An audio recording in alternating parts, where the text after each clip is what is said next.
अभिवादन स्वीकार। लगा दो आग पानी में, जवानी उसे कहते हैं, छीन लो सिलेक्शन, कहानी उसे कहते हैं। तो दोस्तों आज उत्तराखंड की इस वीडियो में आज हम लोग लेकर के आए आप लोगों के समक्ष देहरादून पार्ट 2। तो दोस्तों बने रहिएगा मेरे साथ, हम देखने वाले हैं आज देहरादून पार्ट 2 को और उसमें बहुत कुछ सीखने वाले हैं।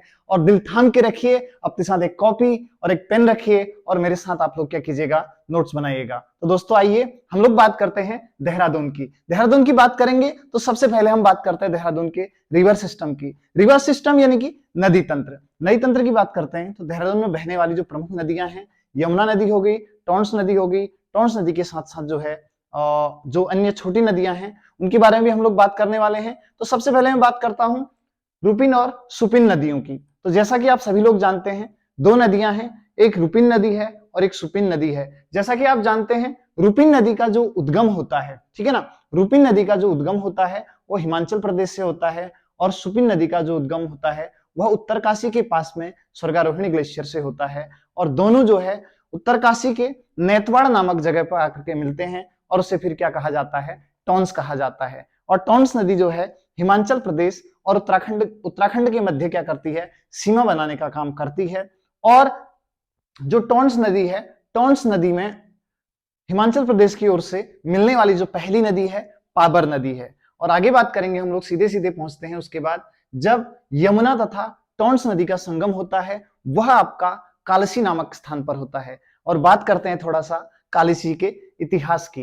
तो कालसी के इतिहास की अगर मैं बात करूं तो आप लोगों को ज्ञात होगा जो कालसी है अशोक का 13वां शिलालेख यहां से हमको प्राप्त होता है। थोड़ा सा इतिहास में जाएंगे फिर भूगोल की तरफ को आते हैं। तो कालसी के इतिहास की बात करेंगे तो वहां पे को हम लोग देखते हैं कालसी में यहां से हमको अशोक का 13वां शिलालेख मिलता है।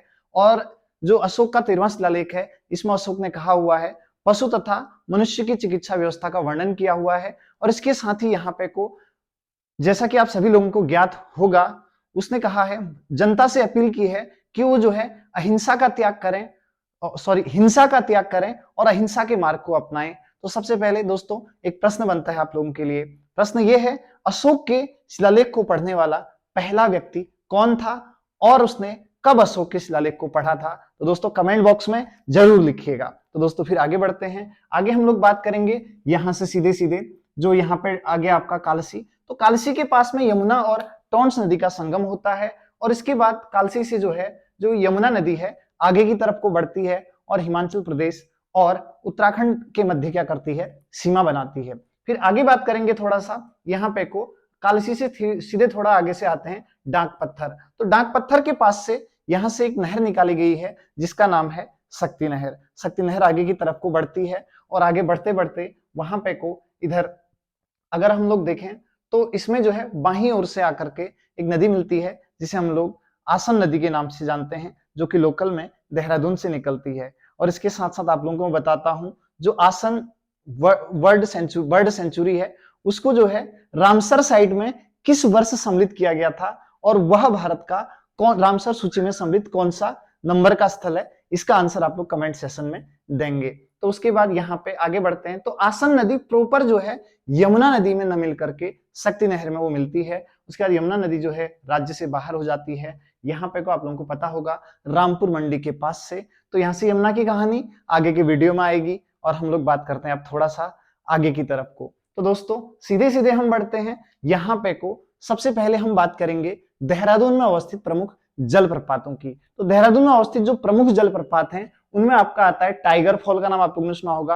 और टाइगर फॉल के साथ साथ बात करता हूं तो मोईगाड़ फॉल हो गया। और मोईगाड़ फॉल के साथ साथ यहाँ पे को किमोना फॉल, और किमोना फॉल के साथ साथ शिखर फॉल यहाँ पे को यहाँ के प्रमुख वाटरफॉल हैं। और फिर आगे बात करते हैं हम लोग थोड़ा सा यहाँ के त्योहारों की या मेलों की। मेलों की बात करते हैं, देहरादून में टपकेश्वर मेला हो गया, नुड़ाई मेला हो गया, बिस्सू मेला हो गया, जखोली मेला हो गया और जो यहाँ पे को गनियात मेला हो गया।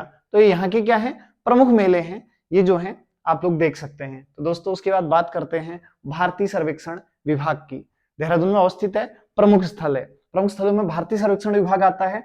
तो भारतीय सर्वेक्षण विभाग की स्थापना सबसे पहले 1767 में यानी कि 1767 में बंगाल में की गई थी। लेकिन उसके बाद जब द्वितीय विश्व युद्ध होता है तो द्वितीय विश्व युद्ध के समय यानी कि 1942 में इसका मुख्यालय स्थानांतरित करके कहाँ लाया जाता है, ये जो है देहरादून में लाया जाता है।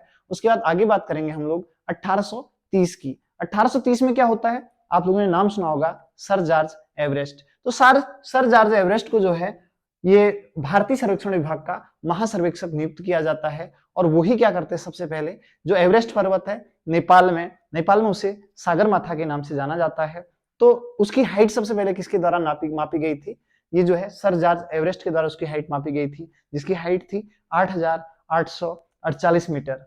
ठीक है, तो ये तो हो गया आपका भारतीय सर्वेक्षण विभाग। तो इसका काम क्या होता है, मानचित्र बनाने का कार्य होता है। उसके बाद आगे बात करते हैं प्रमुख राष्ट्रीय उद्यानों की, जो देहरादून में अवस्थित हैं या फिर उसके अन्य सहयोगी जिलों में अवस्थित हैं, उसकी बात करेंगे। तो सबसे पहला आता है आपका राजाजी राष्ट्रीय उद्यान। राजाजी राष्ट्रीय उद्यान की स्थापना 1983 में की जाती है। और ये बेसिकली इसमें 3 जो वन्य जीव विहार हैं, चीला वन्य जीव विहार, मोती वन्य जीव विहार और राजाजी जो वन्य जीव विहार था, इन तीनों को मिला करके राजाजी राष्ट्रीय उद्यान की स्थापना की जाती है। कब, 1983 में। उसके बाद फिर जो राजाजी राष्ट्रीय उद्यान है वह जो है हाथियों के लिए प्रसिद्ध है। किस चीज के लिए प्रसिद्ध है, हाथियों के लिए। तो दोस्तों हाथियों से एक प्रश्न याद आता है, सफेद हाथी जो है किस देश में पाए जाते हैं, इसका आंसर धड़ाधड़ कमेंट सेक्शन में लिखिएगा। दोस्तों इंतजार रहेगा आपके कमेंट का। आप हमेशा मुझे निराश करते हैं, या तो आपको मेरी वीडियो अच्छी नहीं लगती है या फिर आप वीडियो देखते नहीं है। तो दोस्तों अगर आप लोग वीडियो देखते हैं तो अवश्य ही आप लोग जो है कमेंट सेक्शन में इसका आंसर दीजिएगा। मुझे भी अच्छा लगेगा, क्योंकि आप लोग वीडियो देखोगे, आंसर दोगे, तो मेरा उत्साह जो है दुगना बढ़ेगा और मैं दुगने उत्साह के साथ आप लोगों के लिए मेहनत करूंगा। दोस्तों आगे बढ़ते हैं, सीधे सीधे सबसे पहले बात करते हैं। तो 2016 में जो राजाजी राष्ट्रीय उद्यान था उसको राज्य का दूसरा टाइगर रिजर्व बनाया गया। कौन सा, दूसरा टाइगर रिजर्व बनाया गया। और इसके साथ ही हम लोग बात करेंगे जो राजाजी राष्ट्रीय उद्यान है वह देहरादून, पौड़ी, हरिद्वार 3 जनपदों में अवस्थित है। ध्यान रखिए, कितने जनपदों में अवस्थित है, 3 जनपदों में। कौन कौन से, देहरादून हो गया, पौड़ी हो गया, हरिद्वार हो गया।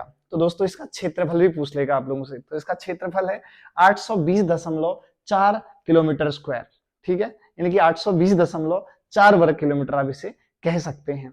तो आइए बात आगे बढ़ते हैं। फिर अगला जो वन्य जीव विहार है यहाँ पे को मसूरी वन्य जीव विहार की बात करते हैं। तो जो मसूरी वन्य जीव विहार है इसकी स्थापना 1993 में की जाती है, यानी कि 1993। आप में से कई लोगों की डेट ऑफ बर्थ भी होगी, है ना।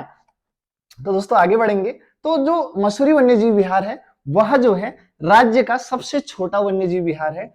और इसका जो कुल क्षेत्रफल है 10.82 किलोमीटर स्क्वायर, यानी कि 10.82 वर्ग किलोमीटर। तो यहाँ पे इसके लिए ये फेमस क्यों है, ये माउंटेन क्लेव के लिए फेमस है। माउंटेन क्लेव का मतलब होता है पहाड़ी बटेर। तो पहाड़ी बटेर के लिए जो है जो आपका मसूरी वन्य जीव विहार है ये प्रसिद्ध है। तो दोस्तों आगे बात करते हैं, सीधे सीधे आते हैं FRI।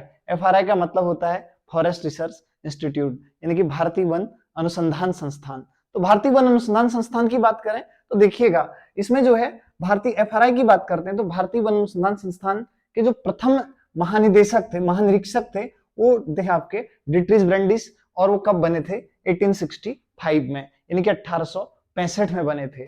और आगे बात करते हैं यहाँ पे को जो आपका ये FRI था, इसको प्रथम वन विद्यालय जो है 1878 में बनाया गया था। और 1884 में इसका नाम परिवर्तित करके इंपीरियल फॉरेस्ट स्कूल का नाम इसको दिया गया। और इसके साथ ही फिर इसका नाम बदल करके 1906 में इसको इंपीरियल फॉरेस्ट इंस्टीट्यूट का दर्जा दिया गया। और इसके साथ ही जो है वर्ष 1991 में इसको डीम्ड का दर्जा दिया गया। तो दोस्तों ये जो FRI का भवन बना हुआ है वह भवन जो है रोमन और ग्रीक शैली में बना हुआ। कौन सी, रोमन और ग्रीक शैली में बना हुआ है। और जो इसके वास्तुविद थे, वास्तुविद यानी कि इंजीनियर थे, वो कौन थे, CG ब्लूमफील्ड थे। कौन थे, CG ब्लूमफील्ड। तो दोस्तों एक बार इसका स्क्रीनशॉट लीजिएगा और पूरे के पूरे आप लोग नोट डाउन कीजिएगा, फिर आगे बात करता हूं। दोस्तों स्क्रीनशॉट, आशा करता हूं आप लोग ने स्क्रीनशॉट ले ही लिया होगा। अब आगे बात करते हैं।